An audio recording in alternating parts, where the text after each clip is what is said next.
No way an organization trades away a franchise player like that. A one-of-a-kind diamond in the rough.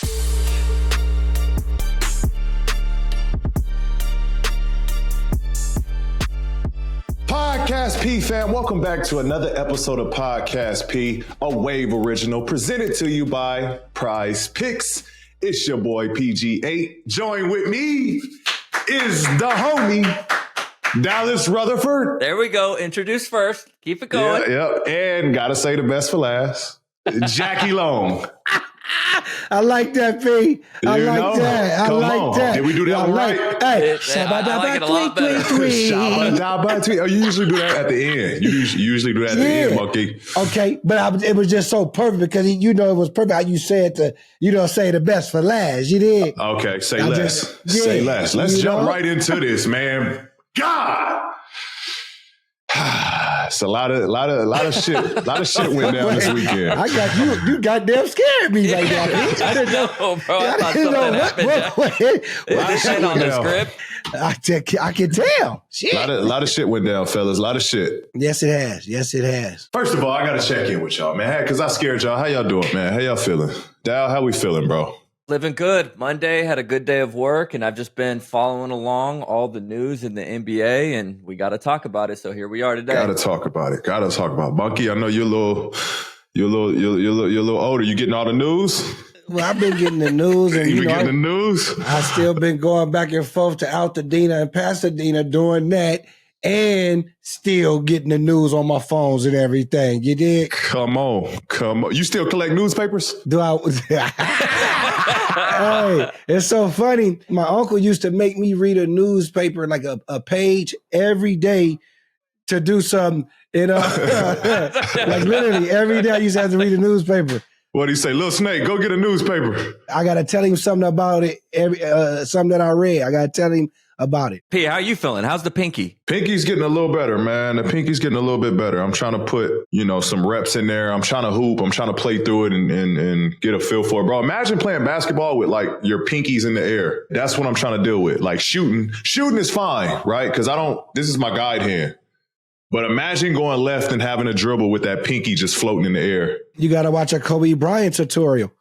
It's not like usually a jammed finger, like you can still bend it, right? It's not a problem with bending it. You taping it, just so it can, you don't re-jam it, but you can still bend it. Like I can't bend my finger like at all. So, trying to dribble, it's like a hard cast on your finger and you need your hand for touch and feel. Then you can't run through picks and stuff. Can we see it, P? So it's actually like a cast, like a mini cast? Yeah, it's like a mini little cast, like a little hard cast. It's like a mini cast. Okay. Well, good. But let's get into the show, man. Let's get into the show. We will, and you know what time it is. It's time for our 3-man weave presented by Buffalo Wild Wings. Let's go sports bar. So, guys, this is probably one of the most wildest trades that we have ever seen in NBA history. It seemed like it came out of nowhere, and it was so crazy that people actually thought that Sham's phone was hacked. And you guys saw the news. Luka Doncic is heading to the Los Angeles Lakers, and the Lakers traded away Anthony Davis, and he's heading over to the Dallas Mavericks. What was your first reaction, P, when you heard the news?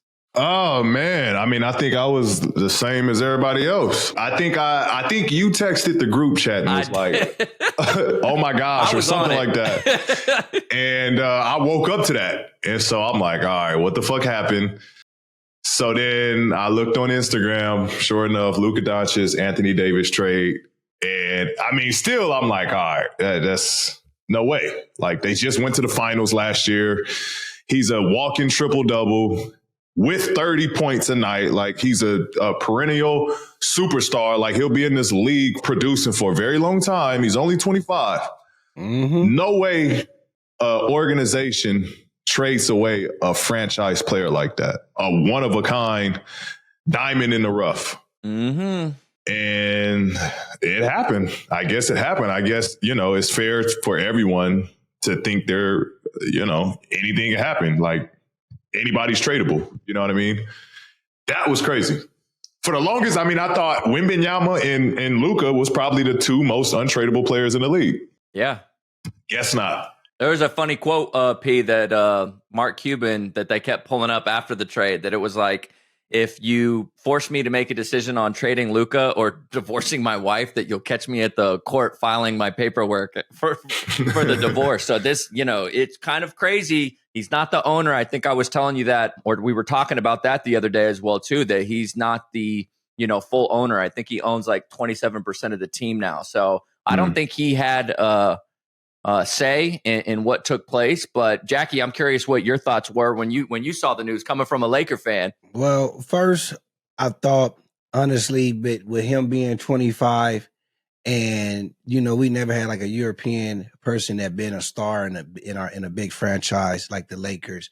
And I know a lot of people talk about Luka's defense and everything, but that's something, being at 25, you got more than enough time to learn something where you're able to play defense. So I looked at it honestly like the Lakers are trying to rebuild because they know LeBron, not to say anything, he's a beyond great player, but he's 40 years old.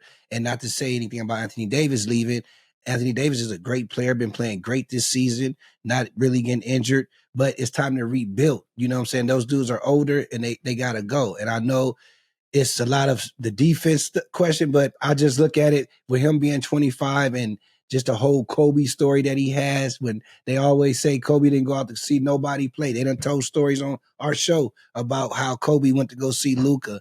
And I just think it's a lot to do with that, and just Luka wanting to always play with LeBron, or LeBron wanting to play with Luka, and LeBron is about to be out of here soon. So I just think it's something that we have, that we still have a star that's just as big as LeBron James. So I just think it's one of the greatest things, honestly, as the trade go down, because it was definitely unexpected. And I understand what y'all was saying. They just went to the championship last year and this and that. And I look, Anthony Davis is not in a bad situation. He's with Kyrie Irving, Klay Thompson. So, he didn't go somewhere it was like, oh, they just threw him over there and he's somewhere bad. But I just look at both situations. The Lakers got to rebuild. Just because we got Luka doesn't mean nothing. But I just think Anthony Davis in a great situation, and I think Luka is going to be in a better situation just when the team is starting to build around him. So I was shocked, but I was happy. You know what, Bunky? Hey, that was solid. Like a good little take. That was good sports take. And we'll be right back to you guys after the show. That was your best take right there. Thank you, sir. No, you know what, Bunky, you're absolutely right. I think in this situation, it's a win-win for both organizations. I think when you look at the Mavericks getting AD, AD is a little older in age, but he's still producing at a high level. And now you're getting the AD that's asking for this 4 spot where he feels most comfortable and most dominant. You still have Gafford there that plays the 5. You got Klay Thompson as the shooter to stretch the floor. You got Kyrie at the point. That Mavericks team still, can compete. Like that is a pretty good team when you look on paper. They have size, they have skill, they have shooting, they have playmaking. And, I think what Mavericks did, they were looking for, a win now situation. It's hard to kind of look at it that way when they almost won last season. But, I think, the idea behind it, it's not that bad of an idea. I mean, it's crazy to think, though, that, Luka's 25 years old and he has a ton of basketball left in him. And, usually when you find a player like that, keep him. You keep him. Like you make it a decision that, that player is going to retire here and spend the rest of his career here. It is crazy. Hey, they gave him up for a bag of peanuts, though, bro. Damn, AD not peanuts. Dude, he's 31 years old. Anthony Davis, when he's healthy, is one of the best players in the NBA. But compared to all these other trades that you see, Luka, 25 years old, for a guy that isn't on the floor a whole lot. He gets hurt often. You could have look at some of these trades and what people are giving up for these stars. How did that happen? I do believe that, if they really were to shop Luka around, Dallas could have got anything they probably wanted.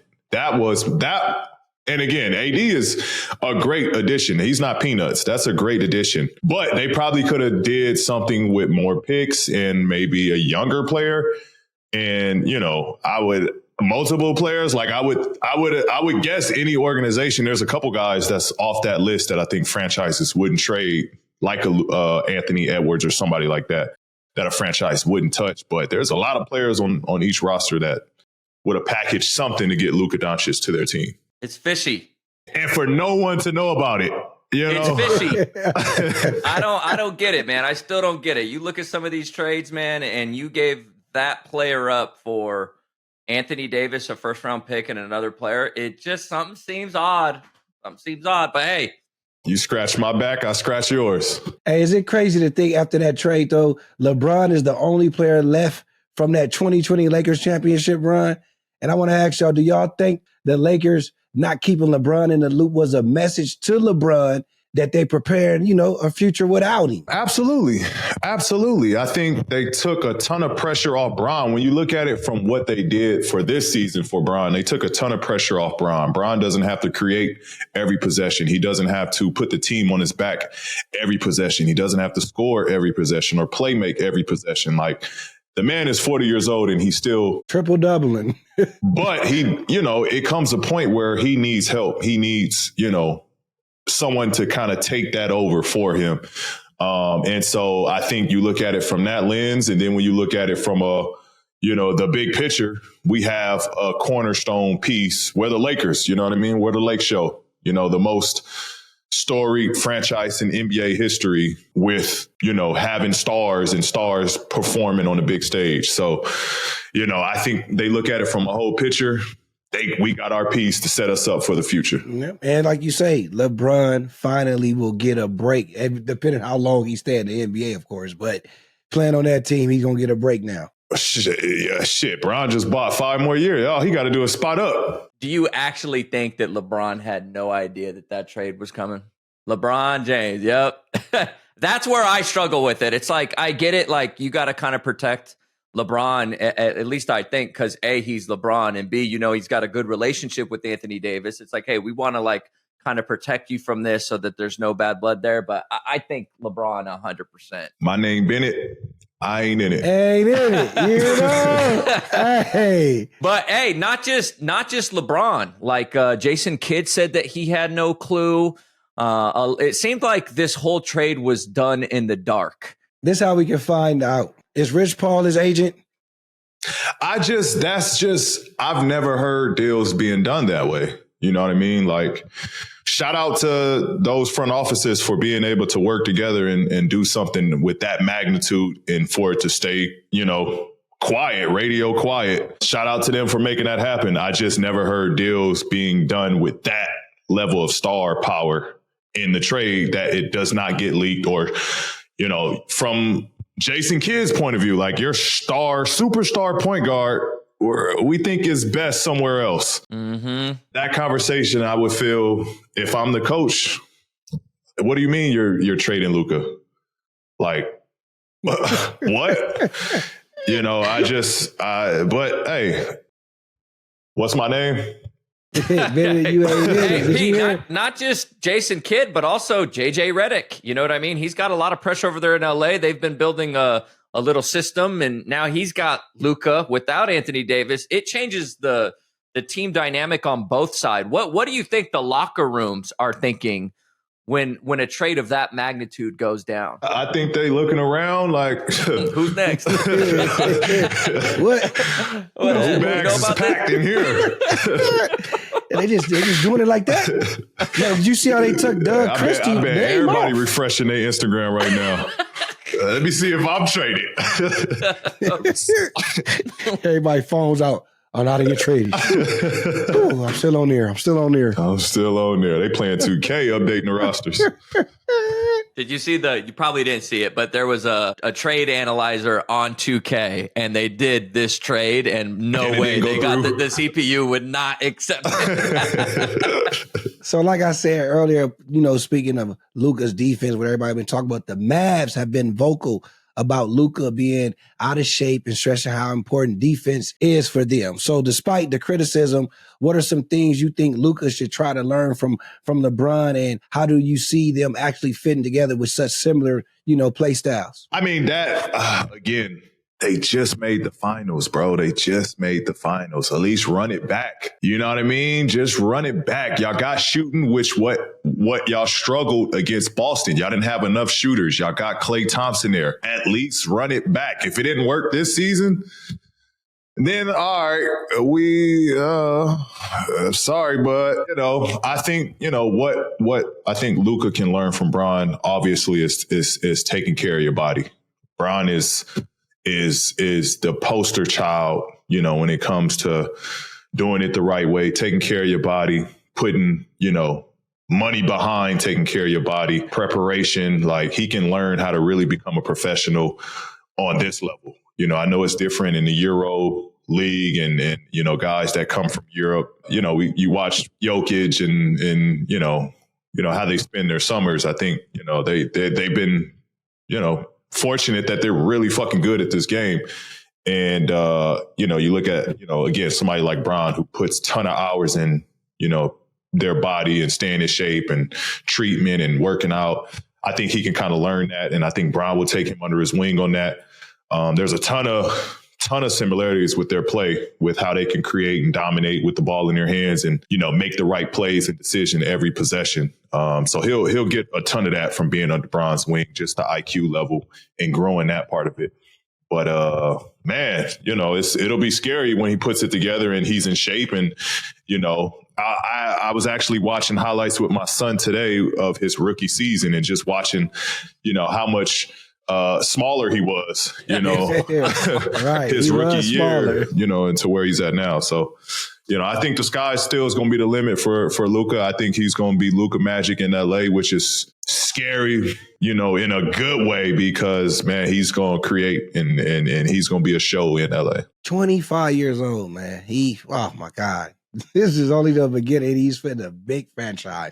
Some of the reports that came out, I think one that stuck out to me was the response that his dad actually got, like, on a talk show and said that Luka didn't deserve this. I think another report said that he had just bought a $15 million home there in Dallas and was sad about this trade. How do you balance being a human and having those emotions and at the same time almost having to, like, being a big boy and putting your big boy pants on? Because the last thing you want is all these LA fans that are super excited for you to, be here in LA to see you pouting about you leaving, Dallas and vice versa. Same with Anthony Davis. He posted that video, and I'm going to have to be honest, that video did not look like he was excited to be in Dallas, but you have to, as a professional. It's a business, those fans. You've been traded before. How do these guys deal with this emotionally? Well, this one is different, bro, because this is unknowingly. Yeah. Unknowingly. I mean, I've been traded, but I asked for a trade, right? So, like, I was expecting to be in a new situation and was mentally prepared to leave the old situation.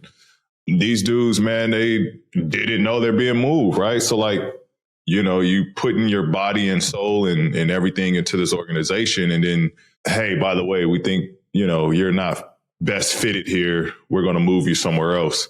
And then, now he's been in LA. He's played on the West Coast. He's had battles against Dallas. Like, the league is not the 80s where there's, feuds and blood, bloodbath between teams. But, like, this is a franchise that I competed against, for my whole year, my whole career. So, like, you just up and go into this new situation, and now you have to readjust and learn a new system, learn a new state, all on the fly. It takes a long time when you get traded in the off season.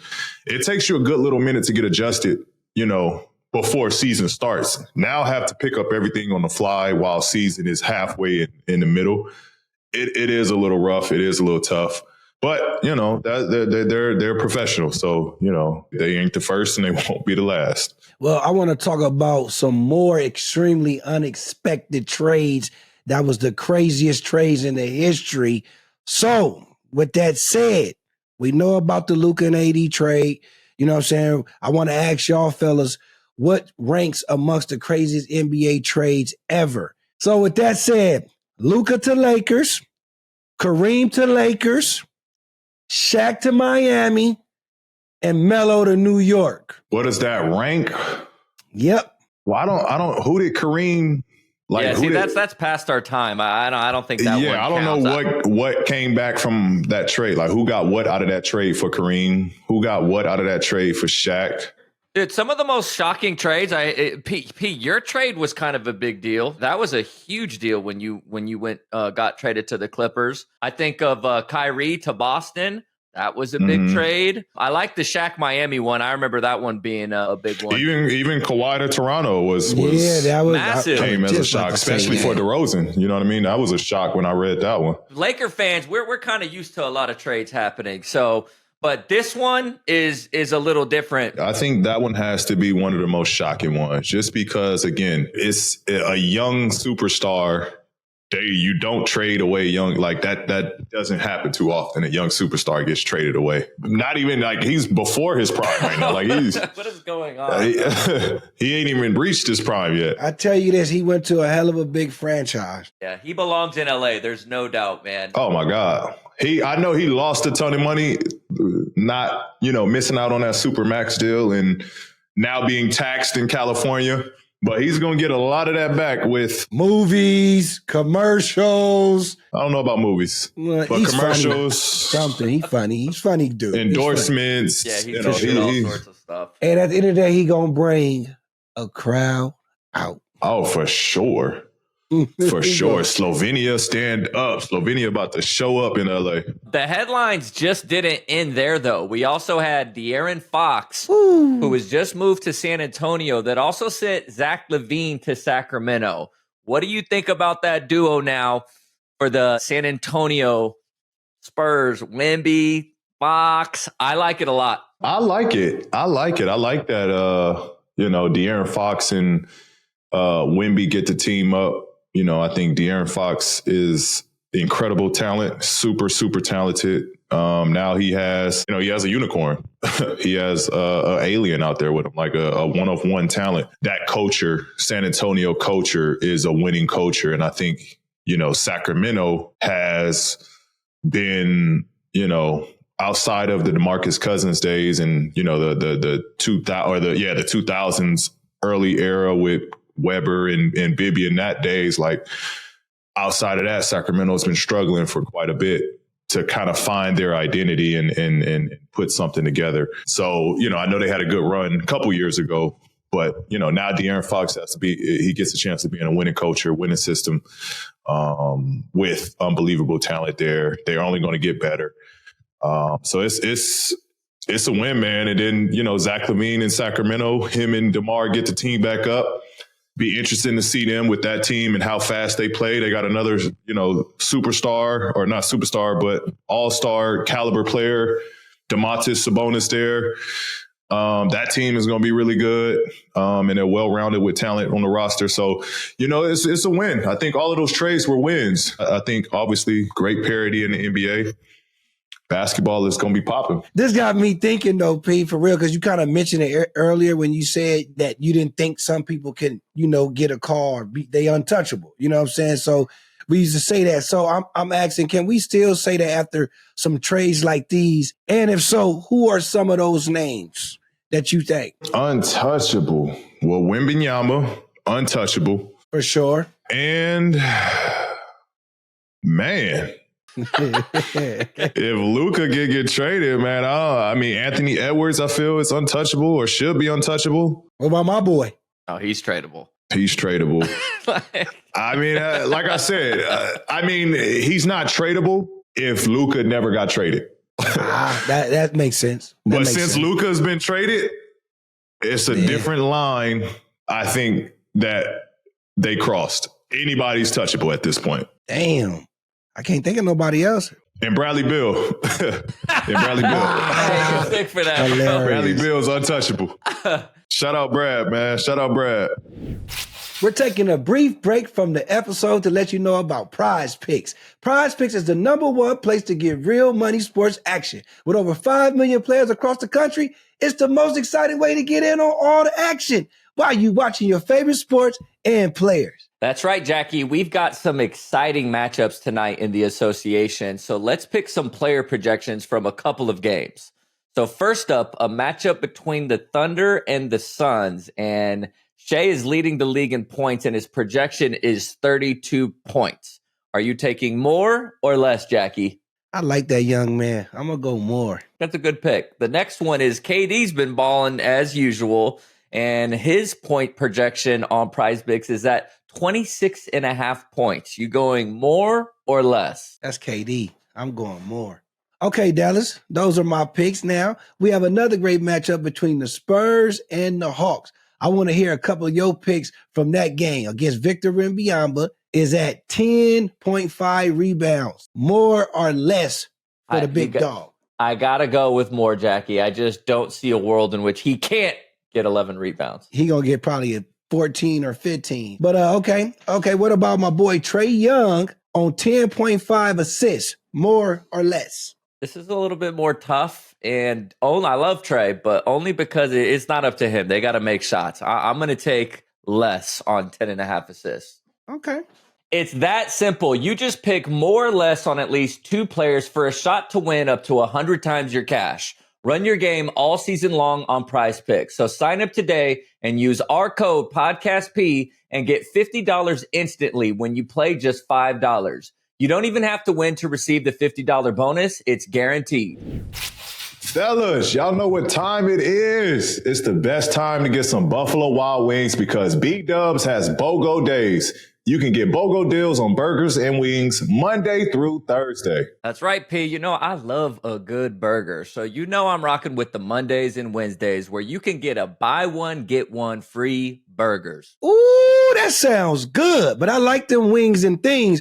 And that's why Tuesdays is my go-to day. Because you can buy one, get one half off on traditional wings. That's not all, because on Thursday, you can go boneless and get buy one, get one free on an order of boneless wings, baby. I like that, Bunky. So basically what you're saying is you could be a winner every day of the week. Now, you said you like Mondays for the burgers. What type of burger are you looking at? I'm going to keep it simple. Nothing too crazy. I'm going to stick with an all-American cheeseburger. But Jackie, Buffalo Wild Wings has so many flavors like lemon pepper, sweet barbecue, and original buffalo. What's your favorite flavor, Jackie? You said it the first time you said it. Lemon pepper. Don't miss out on this deal. You can get BOGO Days deals at your local Buffalo Wild Wings or for takeout and delivery with Buffalo Wild Wings Go. So get BOGO deals Monday through Thursday with Buffalo Wild Wings, BOGO Days before it's over. Fellas, I'm in year 15, which still sounds crazy to say. And if there's one thing I've learned is you always have to find ways to keep yourself fresh and hydrated day in and day out. That's why I've picked up on using Liquid IV. I love how convenient it is to just tear, pour, and enjoy. Yeah, I can't even lie, man. I took a pack of Liquid IV with me to the church league this past week, and I was good to go. You can use them anywhere, anytime, late nights, during a workout, or even while you're traveling. Liquid IV is leading the way in flavor innovations. Man, have y'all seen these flavors they got? From lemon lime to acai berry to they even got pina colada. And there's sugar-free options too, like raspberry lemonade and white peach. Ooh, that sounds good. It's more than just the flavors, Jackie. Liquid IV is scientifically proven to hydrate you better than water alone. It contains 3 times the electrolytes of the leading sports drinks to get you through those long days. So break the mold and your own ritual and try Liquid IV. You heard my guys. Embrace your ritual with extraordinary hydration from Liquid IV. Get 20% off your first order of Liquid IV when you go to liquidiv.com and use code PODCASTP at checkout. That's 20% off your first order when you shop Better Hydration today using promo code PODCASTP at liquidiv.com. With all these trades, the landscape is really changing. And I think there's some years in the league, P, where, trade deadline, comes around and not much changes. There's a few trades, obviously, and teams are trying to get ready for this playoff push. But some of these trades were like big swings where there's people moving on different conferences, all that other good stuff. But I was watching Kevin Garnett speaking on Jimmy Butler's situation. And he said that his behavior could be opening the door to non-guaranteed contracts in the NBA, which is a crazy thought. But I kind of understood where KG was going with that. And I want to know, do you think that could ever happen? NBA contracts non-guaranteed. Man, I think nobody playing. Damn, I don't even want to put no energy behind that one. Ain't nobody playing. It will be crazy. I could see that owners coming to that with, especially, stars that have been injured and not playing. I think that'll be an incentive to get people to play through injuries, but I don't think that's healthy or good for the league. I don't know, bro. I don't even want to put no energy behind that. I'm down for my brothers, man. I think all sports, it's tough that the NFL is not guaranteed. I'm down for all my brothers out there, man, that put their body on the line to play a sport. And I understand if you just not, working on your game or something like that, you get paid and you're not working on your game no more. I understand that. But, from an injury standpoint and injuries happen. That's unfortunate. But, I hope all my dogs and my brothers, man, they get paid, man. It's brutal putting your body on the line every night. Facts. I hate to say this, P, but I think non-guaranteed, like completely, is a little out of the question. You know what I mean? That sounds ridiculous, but some type of happy medium. Like a prorated?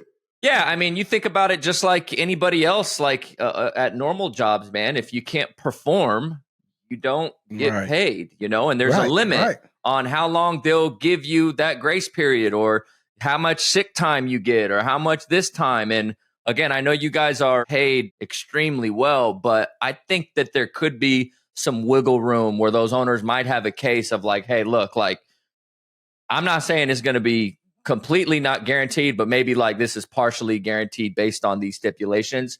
I think that could be healthy to kind of combat some. But my thing is too, though, right? Owners is getting paid well more than what players are getting paid. You know what I mean? They own the team. Shit. Yeah, that's their business. You go start your own team. Like, you know what I mean? Like, okay. And that's, that's, a team doing their research as well. I think when I came into the league, they wasn't just throwing out the bag. Like when I first got my deal, I was nervous about it. Like, damn, I'm working my ass off. I'm putting, I'm thinking like, damn, is this enough? Like, am I doing enough? Am I producing enough? Like, it was a criteria. And it's not that this is not what I played for, but obviously, you want to be able to provide for your family and you want to keep elevating and getting better and better and better and better. But it meant something. Like you deserved it when you got it. It hasn't been that same for a lot of the young guys in the league.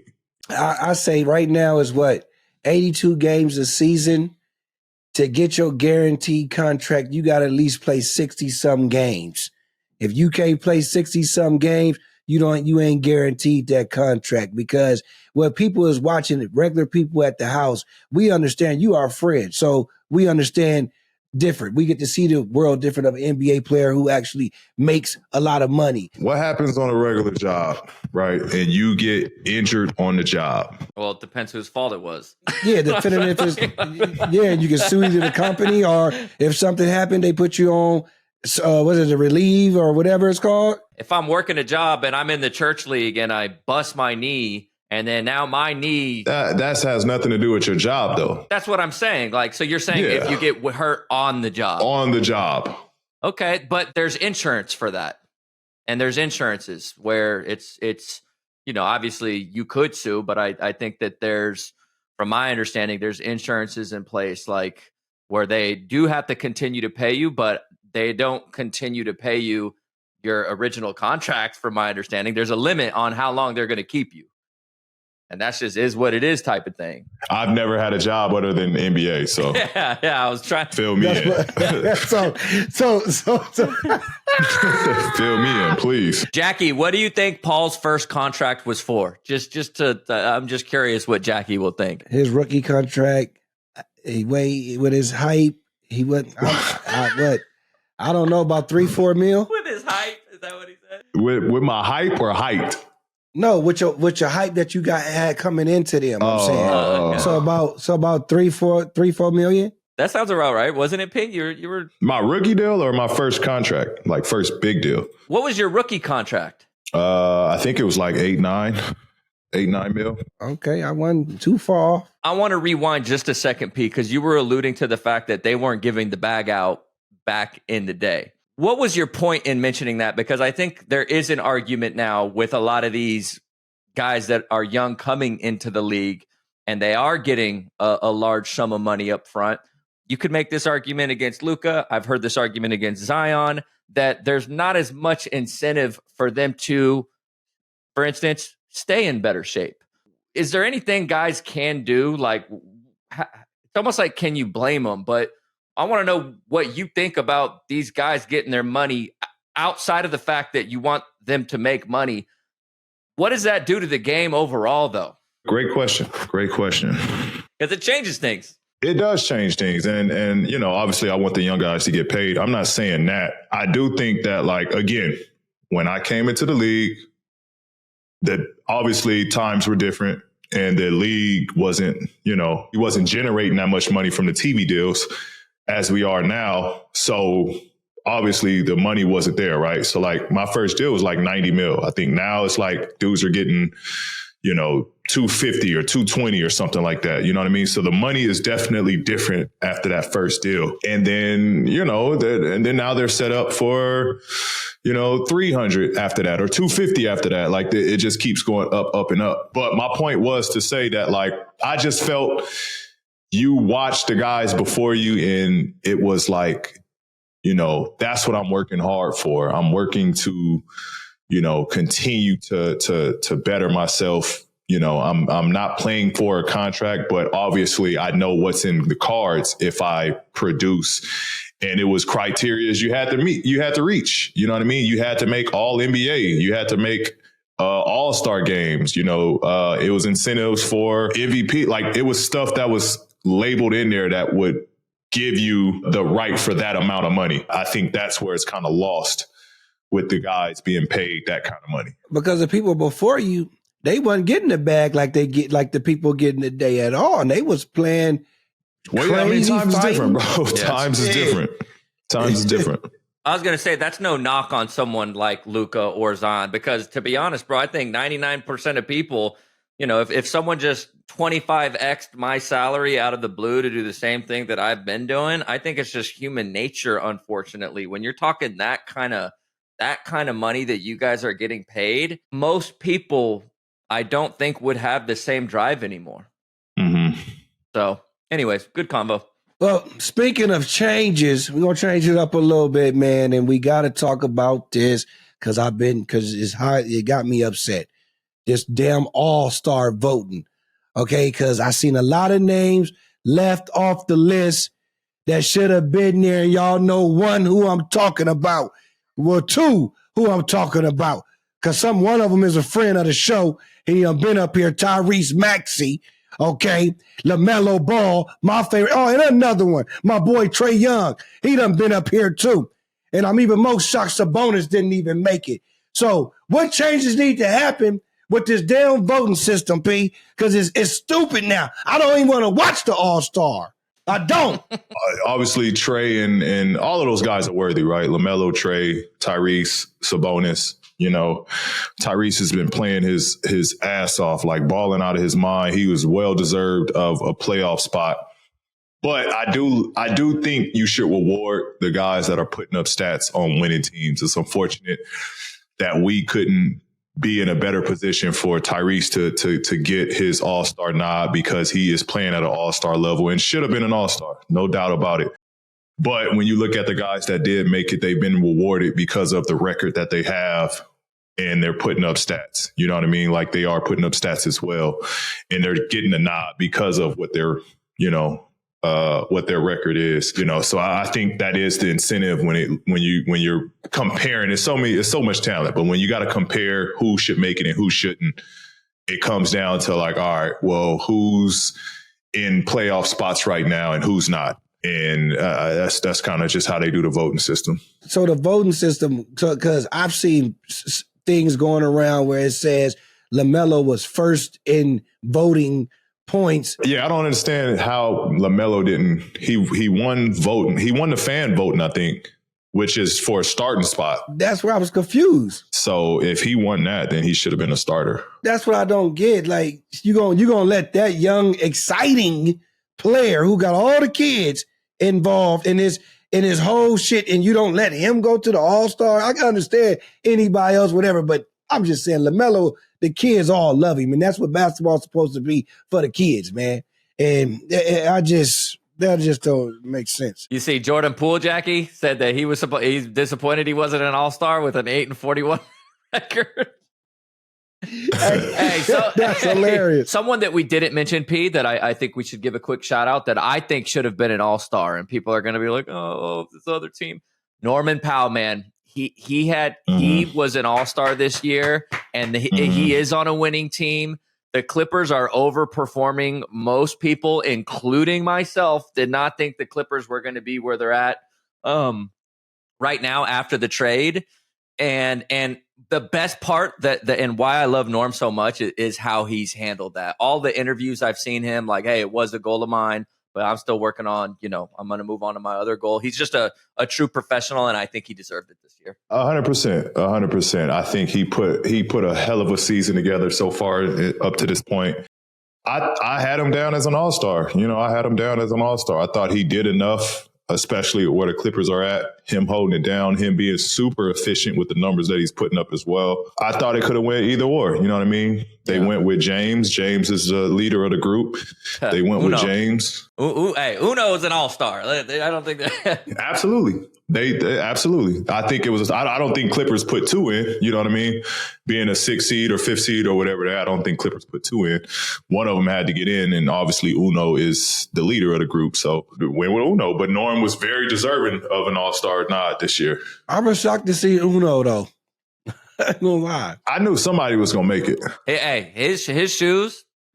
Those are church league specials. Can we get another pair, Dallas? Oh, I'll work on it. Okay. Okay. Thank you. These stats, though. What if there was an NBA player who was leading the league in rebounds, a player that was leading the league in double doubles, a player that is second in 3-point percentage? Damn, he putting up numbers. Who this? Third in triple doubles. This is your boy Sabonis over on the Kings. This one is a little iffy. With those types of stats, I'm surprised that he is not an All-Star this year. This is low-key his best season of his whole career. Let's take a look at the West. They're 10th right now. Let's see. You have Anthony Davis. You have Jaren Jackson. You have Victor Wembanyama. You have Alperen Sengun. Now, when I tell you about where guys rank at or teams rank at, right? What is Sac at?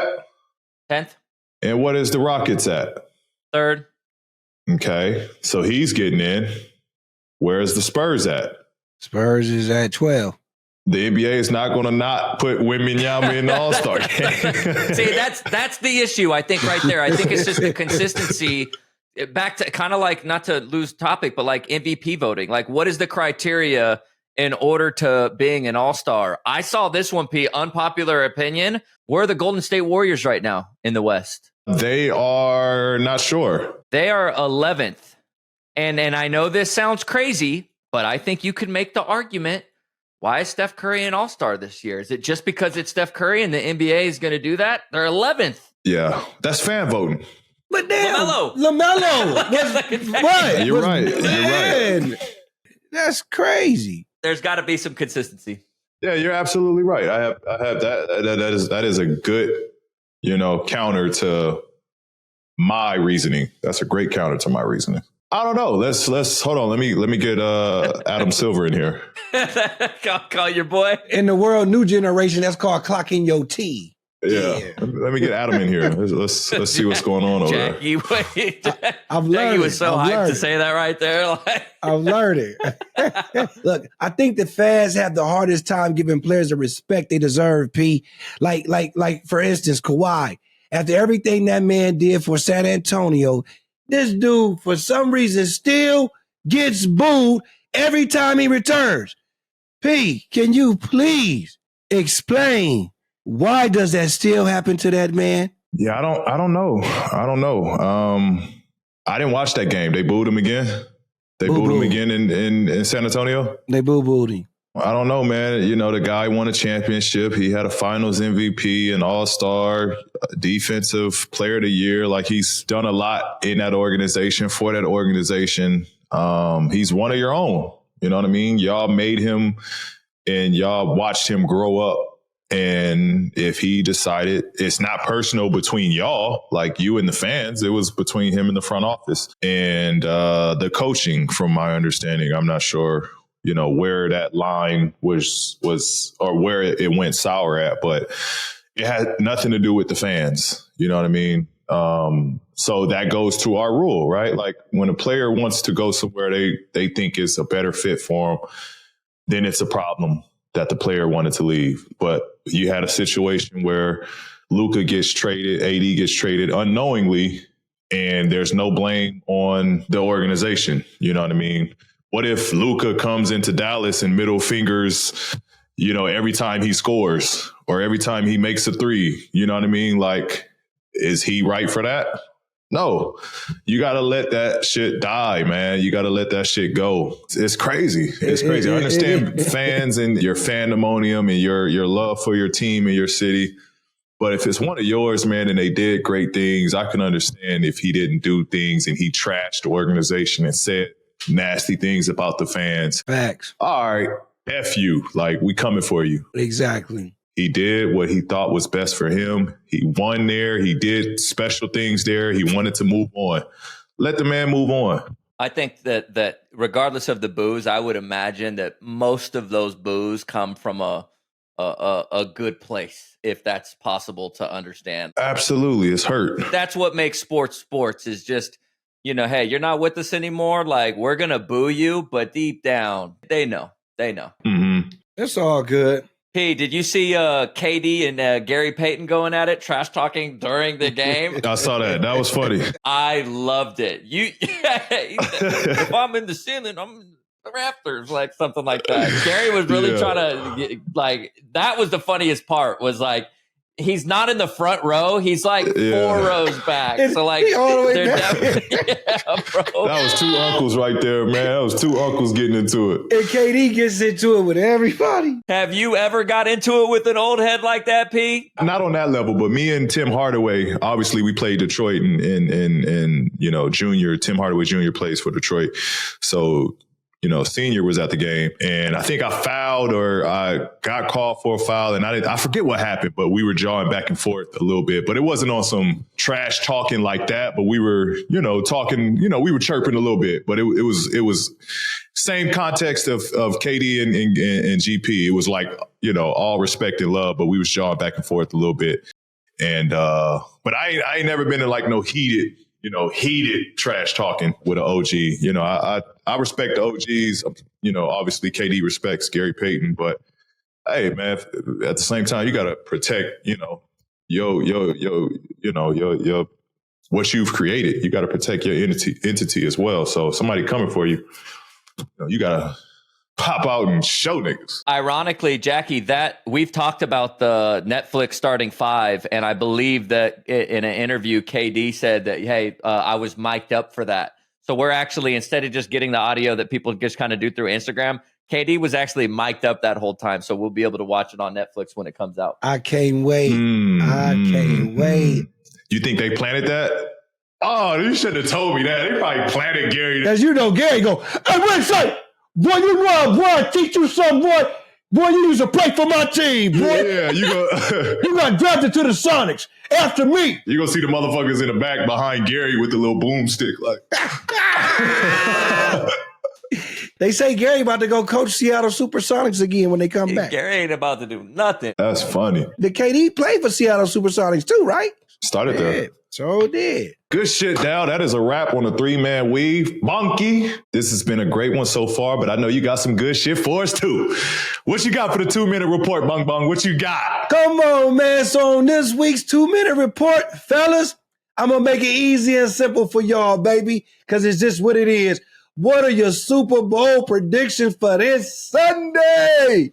Come on. You go first, Dallas. This is a tough one, Jackie, because I got family from Kansas City, and I thought that that last game against the Bills, I thought there was some very questionable calls. I'm a believer of the NFL wanted the Chiefs to get there, and I just think you can't bet against the Chiefs.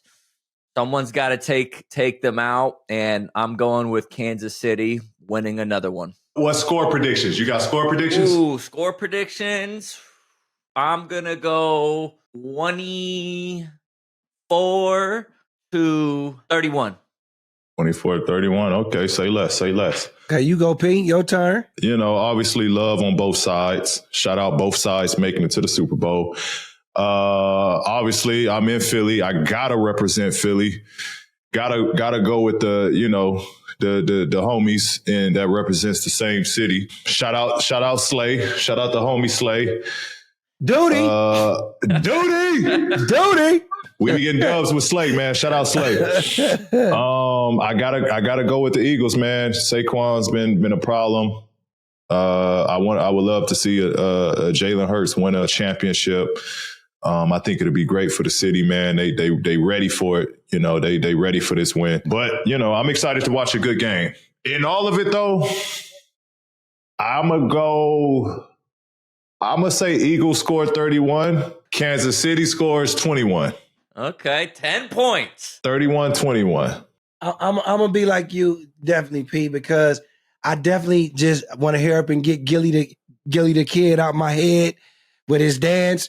I just want to hurry up so they can win and get it over with. I go on and on. Can't understand how I left so long. I must have had superpowers. Hey. And just to clarify, I want the Eagles to win. But if I think that the Chiefs are going to win it you still. picked the Chiefs. So, I know. I think they're going to win it still. I would love for them to finally get their Super Bowl because Jalen Hurts, I think at this point in his career, because football players' careers are very short, I think this is a year I think he'd take them all the way. And just with the previous stuff that Saquon went through when he was with the Giants, with the injuries, and now he's at a high level in his career, I think it's just perfect for these dudes with A.J. Brown out there along and our boy Slay. I just think it's somebody about to shut our boy down this year, Mr. Patrick Mahomes and the Kelsey dude. So I'm Eagles. That's crazy from a Cowboys fan, ain't it? Hey, well, it is. That's crazy. Shit, we lose against the Chiefs too. A lot of positive matter. things about them Eagles over there, Jackie. Hey, I just want to hear them and get it over with, man. I just want to get it over with. It's going to be so a good they can game. get theirs. That's it. Listen, Philly, we riding for y'all this weekend. Best of luck to our Eagles. Shout out to my dog, Darius Slay Jr. We wishing for y'all to get that win, bro. I'm on the road with the Sixers this week, so no episode this upcoming Monday. But we'll be right back on our regular schedule the following week. Peace. Funky. Shabba dabba tweet. Shabba dabba tweet. Tweet.